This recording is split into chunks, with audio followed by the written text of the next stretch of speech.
Assalamualaikum warahmatullahi wabarakatuh. Perkenalkan, nama saya Fitra Ramadhani dengan NIM 1904010115 dari kelas Ekonomi Syariah 4C. Dalam video ini saya akan membahas materi tentang perlindungan konsumen. Sebelum kita membahas perlindungan konsumen lebih dalam, pertama-tama kita harus mengetahui apa itu konsumen dan perlindungan konsumen. Jadi, konsumen merupakan setiap orang pemakai barang atau jasa yang tersedia dalam masyarakat, baik kepentingan diri sendiri, keluarga, orang lain maupun makhluk hidup lainnya, dan tidak untuk diperdagangkan. Sedangkan perlindungan konsumen itu sendiri merupakan segala upaya yang menjamin adanya kepastian hukum untuk memberikan perlindungan kepada konsumen. Selanjutnya, ada dua dasar hukum perlindungan konsumen. Yang pertama, Undang-Undang Dasar 1945, yang dimana sebagai sumber dari segala sumber hukum di Indonesia, mengamanatkan bahwa pembangunan nasional bertujuan untuk mewujudkan masyarakat yang adil dan makmur. Tujuan pembangunan nasional diwujudkan melalui sistem pembangunan ekonomi yang demokratis, sehingga mampu menumbuhkan dan mengembangkan dunia yang memproduksi barang dan jasa yang layak untuk dikonsumsi oleh masyarakat. Yang kedua, Undang-Undang Nomor 8 Tahun 1999. Nah, lahirnya undang-undang ini memberikan harapan bagi masyarakat Indonesia untuk memperoleh perlindungan atas kerugian yang diderita atas transaksi suatu barang dan jasa. Undang-Undang Perlindungan Konsumen menjamin adanya kepastian hukum bagi konsumen. Mengapa konsumen perlu dilindungi? Berikut beberapa alasan pokok perlindungan konsumen. Yang pertama, melindungi konsumen sama artinya dengan melindungi seluruh bangsa, sebagaimana diamanatkan oleh tujuan pembangunan nasional menurut pembukaan Undang-Undang Dasar 1945. Yang kedua, melindungi konsumen perlu untuk menghindarkan konsumen dari dampak negatif penggunaan teknologi. Yang ketiga, melindungi konsumen perlu untuk melahirkan manusia-manusia yang sehat, rohani, dan jasmani sebagai pelaku-pelaku pembangunan yang berarti juga untuk menjaga kesinambungan pembangunan nasional. Yang terakhir, melindungi konsumen perlu untuk menjamin sumber dana pembangunan yang bersumber dari masyarakat konsumen. Selanjutnya, beberapa tujuan perlindungan konsumen. Yang pertama, meningkatkan kesadaran, kemampuan, dan kemandirian konsumen untuk melindungi diri. Yang kedua, mengangkat harkat dan martabat konsumen dengan cara menghindarkannya dari ekses negatif pemakaian barang atau jasa. Yang ketiga, meningkatkan pemberdayaan konsumen dalam memilih, menentukan, dan menuntut hak-haknya sebagai konsumen. Yang keempat, menciptakan sistem perlindungan konsumen yang mengandung unsur kepastian hukum dan keterbukaan informasi, serta akses untuk mendapatkan informasi. Yang kelima, menumbuhkan kesadaran pelaku usaha mengenai pentingnya perlindungan konsumen, sehingga tumbuh sikap yang jujur dan bertanggung jawab dalam berusaha. Dan yang terakhir, meningkatkan kualitas barang atau jasa yang menjamin kelangsungan usaha, produksi barang atau jasa, kesehatan, kenyamanan, keamanan, dan keselamatan konsumen. Kemudian terdapat 5 asas perlindungan konsumen. Yang pertama, asas manfaat, yang dimana mengamanatkan bahwa segala upaya dalam penyelenggaraan perlindungan konsumen harus memberikan manfaat yang sebesar-besarnya bagi kepentingan konsumen dan pelaku usaha secara keseluruhan. Yang kedua, asas keadilan, yang dimana partisipasi seluruh rakyat dapat diwujudkan secara maksimal dan memberikan kesempatan kepada konsumen dan pelaku usaha untuk memperoleh haknya dan melaksanakan kewajibannya secara adil. Yang ketiga, asas keseimbangan, yang memberikan keseimbangan antara kepentingan konsumen, pelaku usaha, dan pemerintah dalam arti material ataupun spiritual. Yang keempat, asas keamanan dan keselamatan konsumen, yang dimana memberikan jaminan atas keamanan dan keselamatan konsumen dalam penggunaan, pemakaian, dan pemanfaatan barang atau jasa yang dikonsumsi atau digunakan. Dan asas yang terakhir yaitu asas keamanan dan keselamatan konsumen, yang dimana baik pelaku usaha maupun konsumen mentaati hukum dan memperoleh keadilan dalam penyelenggaraan perlindungan konsumen, serta negara menjamin kepastian hukum. Adapun hak-hak konsumen, yang pertama, hak atas kenyamanan, keamanan, dan keselamatan dalam mengonsumsi barang atau jasa. Yang kedua, hak untuk memilih barang atau jasa serta mendapatkan barang atau jasa tersebut sesuai dengan nilai tukar dan kondisi serta jaminan yang dijanjikan. Yang ketiga, hak atas informasi yang benar, jelas, dan jujur mengenai kondisi dan jaminan barang atau jasa. Yang keempat, hak untuk didengar pendapat dan keluhannya atas barang atau jasa yang digunakan. Yang kelima, hak untuk mendapatkan advokasi atau perlindungan dan upaya penyelesaian sengketa perlindungan konsumen secara patut. Yang keenam, hak untuk mendapatkan pembinaan dan pendidikan konsumen. Yang ketujuh, hak untuk diperlakukan atau dilayani secara benar dan jujur serta tidak diskriminatif. Yang kedelapan, hak untuk mendapatkan kompensasi atau ganti rugi, sebuah penggantian apabila barang atau jasa yang diterima tidak sesuai dengan perjanjian atau tidak sebagaimana mestinya. Dan yang terakhir, hak-hak yang diatur dalam ketentuan peraturan perundang-undangan lainnya.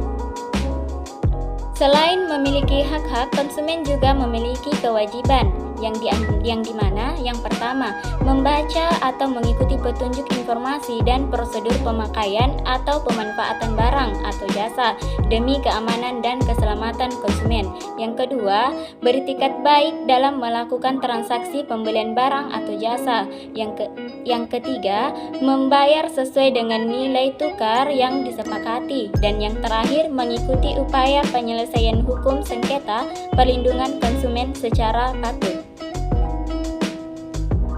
Nah, untuk menjadi konsumen yang baik dan konsumen yang terlindungi, maka kita harus menjadi konsumen mandiri, yang dimana konsumen mandiri ini merupakan yang pertama, sadar akan harkat dan martabat konsumen, mampu untuk melindungi diri sendiri dan keluarganya. Yang kedua, mampu menentukan pilihan barang dan jasa sesuai kepentingan, kebutuhan, kemampuan, dan keadaan yang menjamin keamanan, keselamatan, dan kesehatan konsumen sendiri. Yang ketiga, jujur dan bertanggung jawab. Yang keempat, berani dan mampu mengemukakan pendapat serta berani memperjuangkan dan mempertahankan hak-haknya. Yang terakhir, berbudaya dan sadar hukum perlindungan konsumen.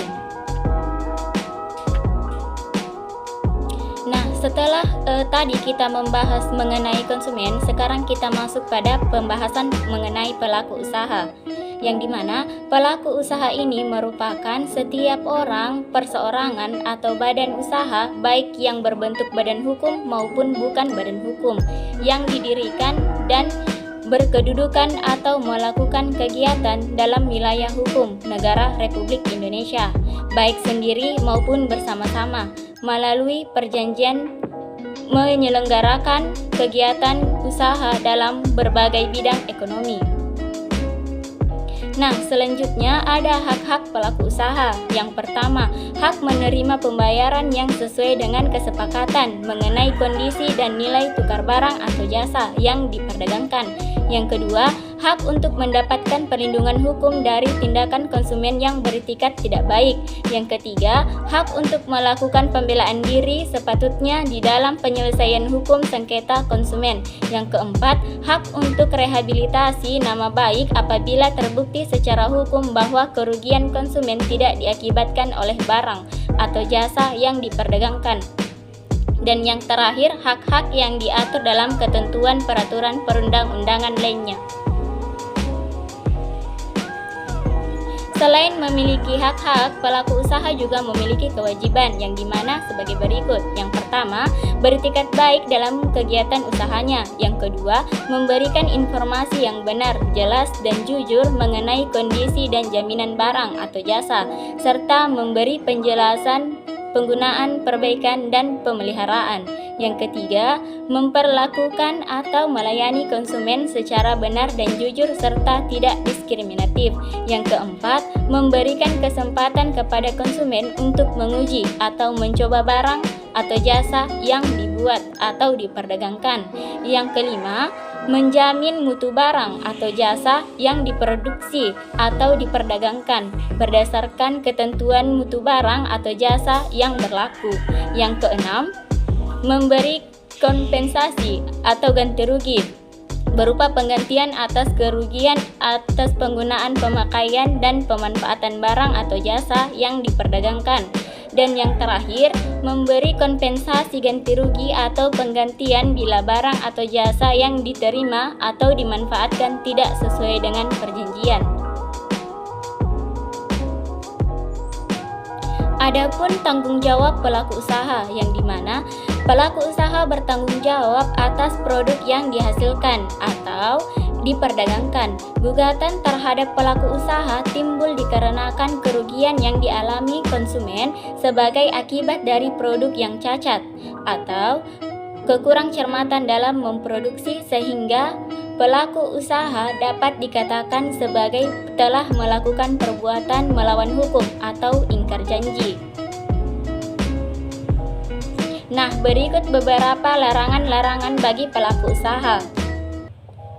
Yang pertama, larangan dalam memproduksi atau memperdagangkan apabila barang tersebut yang pertama tidak memenuhi atau tidak sesuai dengan standar yang dipersyaratkan. Yang kedua, tidak sesuai dengan ukuran yang sebenarnya. Yang ketiga, tidak sesuai dengan kondisi yang dinyatakan. Yang keempat, tidak sesuai dengan mutu, tingkatan, komposisi, proses pengolahan, gaya, mode, atau penggunaan tertentu sebagaimana yang dinyatakan dalam label atau keterangan barang dan jasa tersebut. Yang kelima, tidak sesuai dengan janji yang dinyatakan dalam label, etiket, keterangan, iklan, ataupun promosi penjualan barang dan jasa tersebut. Yang keenam, tidak mencantumkan tanggal kadaluarsa atau jangka waktu penggunaan. Yang ketujuh, tidak mengikuti ketentuan berproduksi secara halal. Yang kedelapan, tidak memasang label atau membuat penjelasan barang yang memuat nama barang, ukuran, berat atau isi bersih atau netto, komposisi, aturan pakai, dan tanggal pembuatan, efek samping, dan nama pelaku usaha dan ketentuan lain harus dipasang atau dibuat. Dan terakhir, tidak mencantumkan informasi atau petunjuk penggunaan barang dalam bahasa Indonesia sesuai dengan ketentuan peraturan perundang-undangan yang berlaku. Larangan yang kedua yaitu larangan dalam menawarkan atau mengiklankan barang secara tidak benar atau seolah-olah barang tersebut telah memenuhi standar dalam keadaan baik atau baru, telah memiliki sponsor, dan dibuat oleh perusahaan yang memiliki sponsor. Barang tersebut telah tersedia, tidak mengandung cacat, merendahkan barang yang lain secara langsung maupun tidak langsung, menggunakan kata-kata berlebihan, serta menawarkan sesuatu yang mengandung janji yang tidak pasti. Nah, larangan yang ketiga yaitu larangan dalam periklanan apabila iklan tersebut mengandung isi yang dimana mengelabui konsumen tentang kualitas barang. Yang kedua, mengelabui jaminan terhadap barang. Yang ketiga, membuat informasi yang salah. Yang keempat, tidak memuat info tentang risiko. Yang kelima, mengeksploitasi kejadian tanpa izin. Dan yang terakhir yaitu melanggar etika atau peraturan.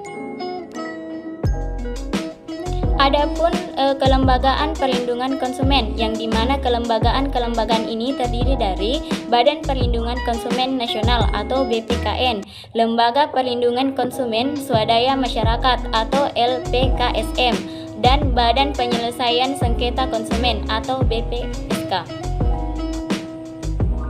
Nah, adapun tugas Badan Perlindungan Konsumen Nasional atau BPKN, yaitu yang pertama, memberikan saran dan rekomendasi kepada pemerintah khususnya dalam penyusunan kebijakan di bidang perlindungan konsumen. Yang kedua, melakukan penelitian dan pengkajian terhadap peraturan perundang-undangan yang berlaku di bidang perlindungan konsumen. Yang ketiga, melakukan penelitian terhadap barang dan jasa yang menyangkut keselamatan konsumen. Yang keempat, mendorong berkembangnya lembaga LPKSM. Yang kelima, menyebarluaskan informasi melalui media mengenai perlindungan konsumen. Dan yang keenam, menerima pengaduan tentang perlindungan konsumen dari masyarakat, LPKSM atau pelaku usaha. Dan yang terakhir, melakukan survei yang menyangkut kebutuhan konsumen. Berikutnya, tugas dan wewenang BPSK. Yang pertama, melaksanakan penanganan dan penyelesaian sengketa konsumen melalui mediasi, konsiliasi, atau arbitrasi. Yang kedua, memberikan konsultasi pelaku usaha. Yang ketiga, melakukan pengawasan terhadap pencantuman klausula baku. Yang keempat, melapor kepada penyidik apabila terjadi dugaan ada pelanggaran ketentuan dalam perundang-undangan konsumen. Yang kelima, menerima pengaduan baik tertulis ataupun tidak tertulis dari konsumen tentang dugaan terjadinya pelanggaran terhadap pelaku usaha. Yang keenam, melakukan penelitian pemeriksaan sengketa pelaku usaha. Yang ketujuh, memanggil pelaku usaha yang diduga telah melakukan pelanggaran terhadap pelaku usaha. Yang kedelapan, memanggil dan menghadirkan saksi, saksi ahli dan atau setiap orang yang tidak bersedia memenuhi panggilan BPSK. Yang kesembilan, mendapatkan, meneliti dan atau menilai surat dokumen atau alat bukti lain guna penyelidikan atau pemeriksaan. Yang ke-10, memutuskan dan menetapkan ada atau tidak adanya kerugian di pihak konsumen. Yang ke-11, memberitahukan putusan kepada pelaku usaha yang melakukan pelanggaran terhadap pelaku usaha. Dan yang terakhir, menjatuhkan sanksi administrasi kepada pelaku usaha yang melanggar ketentuan perundang-undangan perlindungan konsumen. Nah, adapun prosedur beracara dalam perlindungan konsumen. Yang pertama, hak gugat lembaga konsumen atau legal standing. Yang kedua, gugatan kelompok atau class action. Yang ketiga, beban pembuktian terbalik. Nah, hak gugat lembaga konsumen atau legal standing pada pasal 6 ayat 1 menyatakan bahwa LPKSM berbentuk badan hukum atau yayasan. Dalam aturan dasarnya menyebutkan dengan tegas bahwa tujuan didirikannya organisasi tersebut adalah untuk kepentingan pelaku usaha, serta telah melaksanakan kegiatan sesuai dengan kegiatan aturan dasarnya. Kemudian gugatan kelompok atau class action pada pasal 46 ayat 1 menyatakan gugatan kelompok harus diajukan oleh konsumen yang benar-benar dirugikan dan dapat dibuktikan secara hukum. Salah satu di antaranya adalah bukti transaksi. Nah, kemudian kita masuk pada beban pembuktian terbalik yang dimana pada pasal 22 Undang-Undang Perlindungan Konsumen disebutkan pembuktian terhadap ada tidaknya unsur kesalahan dalam kasus pidana merupakan beban dan tanggung jawab pelaku usaha serta menutup kemungkinan bagi jaksa untuk melakukan pembuktian. Dan pada pasal 28 Undang-Undang Perlindungan Konsumen disebutkan pembuktian terhadap ada tidaknya unsur kesalahan dalam gugatan ganti rugi merupakan beban dan tanggung jawab pelaku usaha. Kemudian kita masuk pada pembahasan yang terakhir, yaitu sanksi yang diberikan bagi pelanggaran terhadap perlindungan konsumen. Yang pertama, ada sanksi administratif, yang dimana penetapan ganti rugi paling banyak sebesar 200 juta rupiah. Yang kedua, sanksi pidana pokok, yang dimana pidana penjara paling lama 5 tahun atau pidana denda paling banyak 2 miliar rupiah. atau dipidana penjara paling lama 2 tahun atau pidana denda paling banyak sebesar 500 juta rupiah. Yang ketiga, ada sanksi pidana tambahan berupa rampasan barang tertentu, pembayaran ganti rugi, pemerintah memberhentikan kegiatan tertentu, kewajiban penarikan barang dari peredaran, serta pencabutan izin usaha.